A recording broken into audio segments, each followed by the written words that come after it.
Wild ending. Hindi makapaniwala si Shai Gilgeous-Alexander. Nagulat sa nangyari. Mukhang desidido si Victor Wembanyama na maging MVP ngayong season. Malakalimaw na performance nila ni Shai Gilgeous-Alexander. Malaking partida pa ito sa Detroit Pistons. Pero bago muna yung mga idol, dito muna tayo sa labanan ng Chicago Bulls versus San Antonio Spurs. Automatic ball possession ng San Antonio. Yun nga lang, agad naman sila ditong naistilan at na-win naman yan sa transition layup ni Trey Jones. Unang basket naman ng Spurs ay nanggaling kay Victor Wembanyama. Agad naman ditong tumawag ng timeout ang home team after ang driving dunk ni Matas Boselis. After ng timeout, the Aero Fox spin cycle with a floater. Yun nga lang, napabaya naman nila si Josh Giddey mula sa beyond the arc. Dalawang beses naman ditong nag-attempt si Wemby na pumuntos, hindi nga naman niya naipasok ang kanyang basket sa kanilang ilalim ng pintura. Kaya naman sa mid-range pull-up jumper na siya kumana mga idol. After nyan, mismatch pa ang kanyang mga kalaban pagdating sa rebound. Nang dahil sa height advantage ni Wemby, mala cheat code itong alien ng San Antonio Spurs. Paano mo kayang pipigilan ng ganyang kataas mga idol? Isang kamay pa ang ginamit sa alley-oop dunk. Field goal naman ni Yabusele, ang former New York Knicks. At tabla naman yung laban mga idol. Sa tres nito ni Isaiah Okoro over to Keldon Johnson. Back-to-back 3-pointer ng Bulls, nanggaling naman kay Sexton. At opensa naman ng Spurs, back-to-back field goal ni Dylan Harper. Kumana pa siya ng top of the key 3-pointer. Nakapagtala sila ng 7-0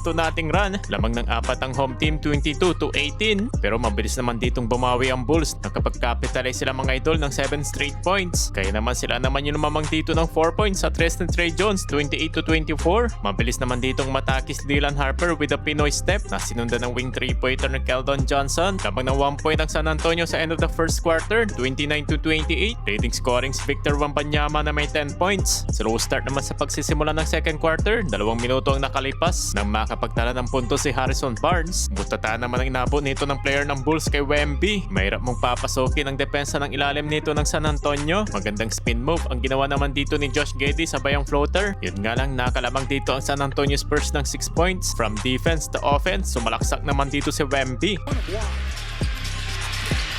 Naitabla naman ni Josh Giddey ng kanyang corner triple with total of 8 points dito sa second quarter. Ikinounter naman yan dito ni Champagnie mula din sa corner at sinundan niya ng tres ni Stephen Castle sa top of the key. Momentum na naman ng San Antonio Spurs, 8-0 run, 49-41. 10 points ang nagawa naman dito ni Stephen Castle sa second quarter. Nakakuha pa ng easy dunk si Wemby. Lumobo na sa double figure ng San Antonio. May 18 points ng alien ng San Antonio Spurs. Tinatawag pa ditong MVP. Bago naman natapos ang first half, umabot naman sa 17 points ang lamang ng home team. Nagtapos sa dagger 3-pointer ni Victor Wembanyama, 64-47, 21 points, 12 rebounds. In 15 minutes of playing time, ang ilin ng San Antonio Spurs sa halftime. Entering the third quarter, tres kaagad ni Trey Jones sa harap ni Wemby. Samantalang alley-oop dunk naman ni Victor Wembanyama nanggaling sa kanyang panimulang opesa ng San Antonio Spurs. Grabe, wala talagang makakapigil sa alley-oop dunk ng alien. Hindi makasabay ang mga maliliit na player ng Chicago. Si Trey Jones naman bumubuhal sa opensa ng Bulls, 18 points, samantalang si Wemby may total of 30 points na dito sa San Antonio. Another alley-oop reverse dunk. Nakakapagtala pa ng assist ang alien to Champagnie corner 3-pointer. Pagtapos niyan, pumukol pa ng tres itong si Wemby. Grabe, ibang klase talagang merong talento ito. Ipinagpahinga si Wemby na may 33 points. Nice bounce naman ni Harper to Champagnie with a dunk. 11 points para naman dito kay Kabayan. Back-to-back field goal. Nanggaling sa kanila ni Champagnie ang opensa naman ng Spurs. 93-66. Mag-iisang buwan tambak mga idol. Tapos muli pang binalik itong si Victor Wembanyama, pero nakakuha ng miniran dito ang Bulls. Naibaba nila sa 19 points lead. Eto, Dylan Harper to Victor Wembanyama with the easy layup. At tres naman ni Keldon Johnson in the corner. Natapos ang third quarter, up by 20 points ang Spurs, 102-82. Heading to the fourth quarter, 35 points para kay Wembanyama. Sa start ng final quarter, opensa ng Spurs, tres na Castle at pull-up jump shot ni De'Aaron Fox. May 15 rebounds naman dito si Wemby. At Dylan Harper, umatake naman dito sa ilalim. Pagtapos niyan, si Victor Wembanyama naman dito ang sumalaksak.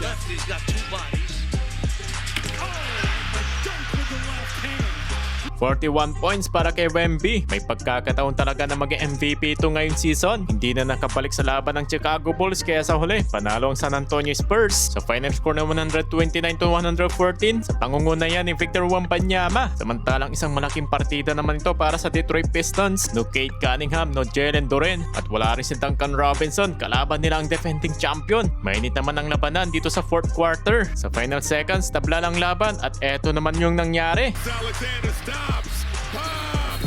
tinawagan naman ng offensive foul si SGA. Hindi naman siya makapaniwala. Kaya naway naman ito sa overtime. Sa score ng 101. Sa OT, nakapalag pa rin dito ang Detroit Pistons. Pero tuluyan na nga ditong tinapos ng Oklahoma City Thunder sa final score na 114-110.